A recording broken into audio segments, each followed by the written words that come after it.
Bonjour Zoé. Bonjour Sam. Alors, tu es prêt? Tu n'as pas peur d'être moins fort que moi? Moins fort que toi? N'importe quoi. Bonjour vous deux, encore en train de vous chamailler. Moi je suis sûr que vous allez être aussi forts l'un que l'autre et vous savez pourquoi? Parce que Misso est le meilleur professeur du monde. Exactement, allez c'est parti. Alors aujourd'hui je vais vous apprendre comment créer un nouveau projet, installer un décor, ajouter des personnages et des objets. Génial! Et à la fin de cette vidéo, vous pourrez créer d'autres scènes de jeu avec des personnages différents. Pour commencer, allez dans la barre de menu, cliquez sur Fichier, puis sélectionnez Nouveau. Tout d'abord, est-ce que vous voyez Scratch? Il est sur une scène toute blanche. Ah oui. Ah oui, je le vois. Bien, maintenant, nous allons donner un titre à notre projet.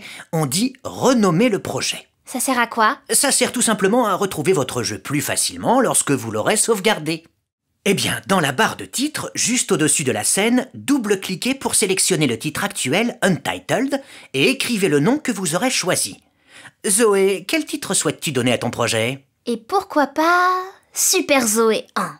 Elle a le droit de mettre des majuscules et des chiffres? Bonne question, Sam. Oui, vous pouvez utiliser majuscules, chiffres et espaces.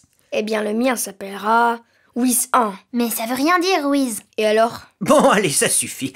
Gardez bien en tête toutes vos idées pour la fin. Maintenant, nous allons installer un arrière-plan. C'est quoi un arrière-plan? C'est évident, Sam. C'est la scène sur laquelle va se dérouler notre jeu. C'est bien ça, Misso? Oui, c'est ça. Alors, pour cela, sous la vignette de l'actuel arrière-plan, vous cliquez sur l'icône qui ressemble à un paysage de montagne. C'est cette icône qui permet d'ouvrir la bibliothèque d'arrière-plan. Et hop, la voilà. Waouh, génial. Moi, je voudrais que le jeu se déroule dans le désert. Bon, c'est parti pour le désert.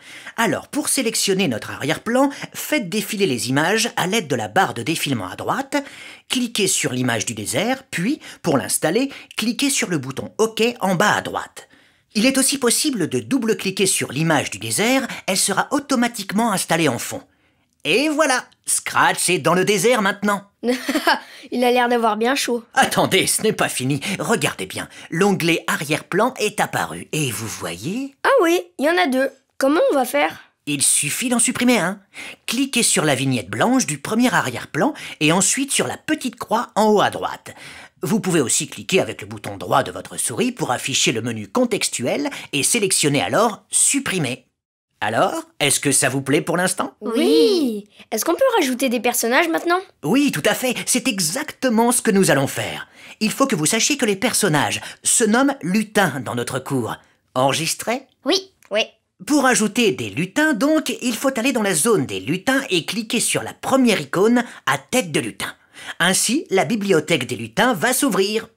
Oh là là, mais il y en a plein! En effet, mais pour vous aider dans votre choix, elles sont organisées par catégorie, thème et type et classées par ordre alphabétique.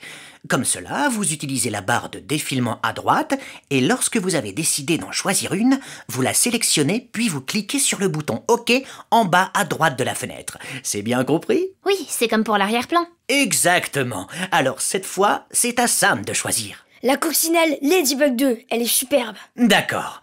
Alors je sélectionne Ladybug 2, puis je vais cliquer sur OK. Et hop, c'est fait. Mais elle est beaucoup trop grosse. Justement, l'étape suivante consiste à vous montrer comment redimensionner les lutins. Pour redimensionner, nous utiliserons les icônes réduire ou agrandir dans la barre d'outils. Pour réduire Ladybug 2, je vais sur l'icône réduire. Vous voyez, le curseur s'est transformé. Ah oui, il est maintenant composé de plusieurs flèches. C'est ça. Eh bien, nous allons placer le curseur sur notre Ladybug 2 et cliquer plusieurs fois pour l'amener à la taille souhaitée. Et si on décide de l'agrandir, comment on fait? Eh bien, les actions sont les mêmes, mais avec l'icône agrandir. Oh non, Misso, tu peux la remettre à sa taille, s'il te plaît? Elle me fait peur comme ça. Oui, voilà, c'est ça. Et si on supprimait le chat, c'est possible, Misso? Mais oui, absolument. Pour supprimer le chat, il suffit d'aller dans la zone des lutins et de cliquer sur le lutin du chat. Ensuite, avec le bouton droit de la souris, sélectionnez Supprimer dans le menu contextuel. Et pour positionner les lutins sur la scène, comment on fait, Misso? J'y viens justement. Regardez bien, vous cliquez sur le lutin et vous le déplacez à l'aide de la souris sans lâcher le bouton. Toute la difficulté consiste à ne pas lâcher le bouton de la souris jusqu'au nouvel emplacement souhaité pour le lutin. Et voilà le résultat. Bravo Zoé, bravo Sam. Et toi, ça te dirait maintenant de créer ton propre décor avec des lutins? À toi de jouer. Et n'oublie pas, si tu as besoin d'aide, je suis là.